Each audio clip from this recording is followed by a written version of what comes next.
Welcome back.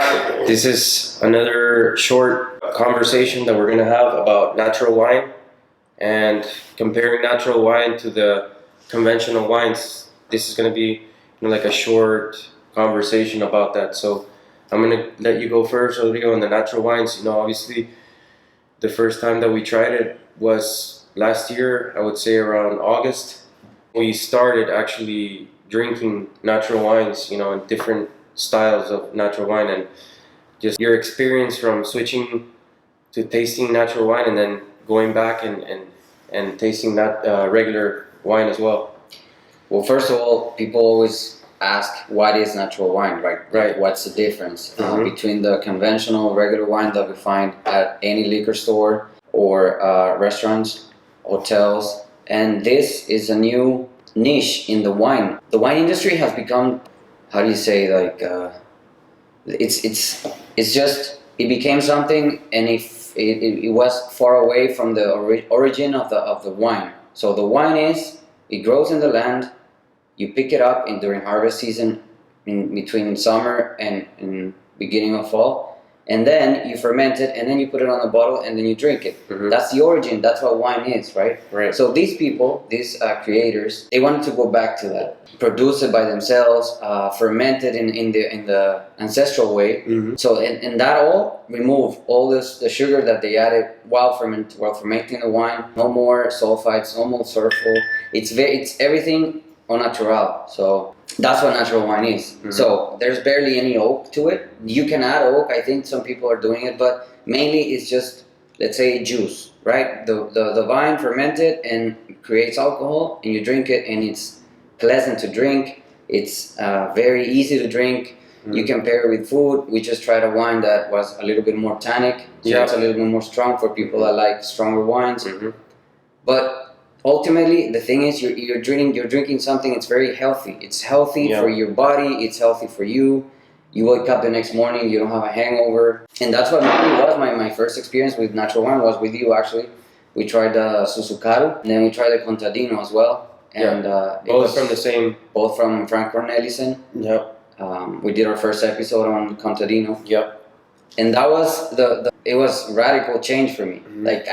After that, my drinking of the wine became, I couldn't drink just regular wine anymore. I had to go back to this. It's crazy. Yeah. And actually, speaking of, that was a good point, actually, an explanation on the natural wines.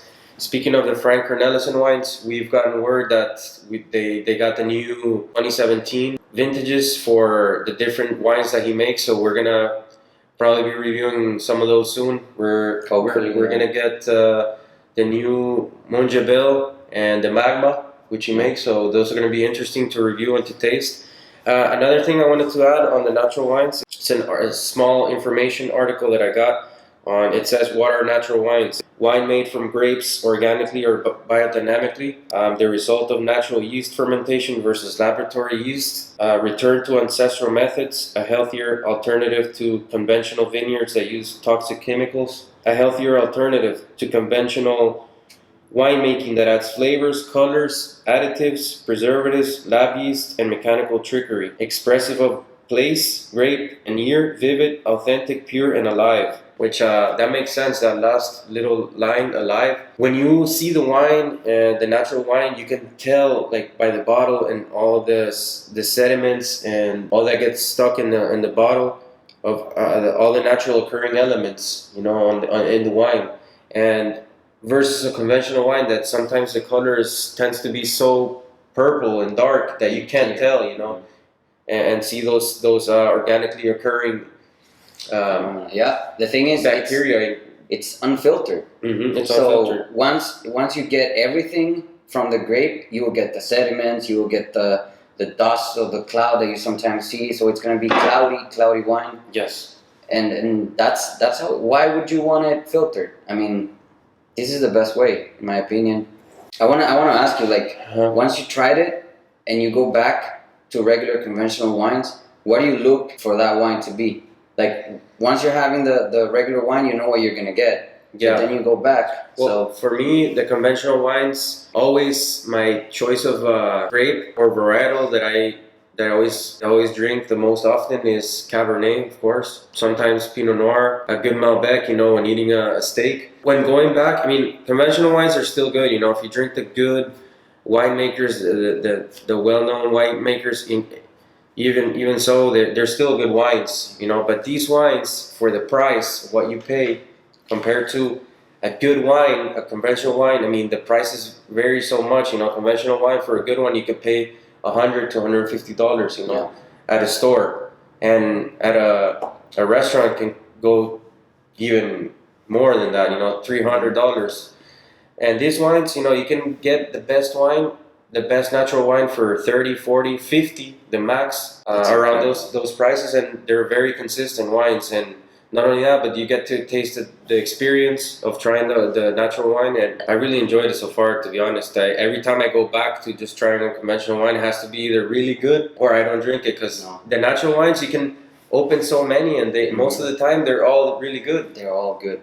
We haven't tried one that we say, well, it's okay. It's right. Yeah. We had the opportunity of going to natural wine tasting back in Naples. Yep. And we're gonna show you some videos that we have over there. Yeah. It was amazing, actually. And we tried 7, 8 varietals.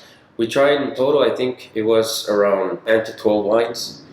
Obviously whites and reds, and then even mixed too. Rosé, yeah, the mixed one. Like white with red combined, which those are things that are pretty cool about the natural wines, that they mix the white grape with the regular grape and makes an interesting flavor and tasting on the wine. They use grapes that are not conventional at all. Yeah. For example, if you go to our second video, we tried the Vinello from Partida Creos.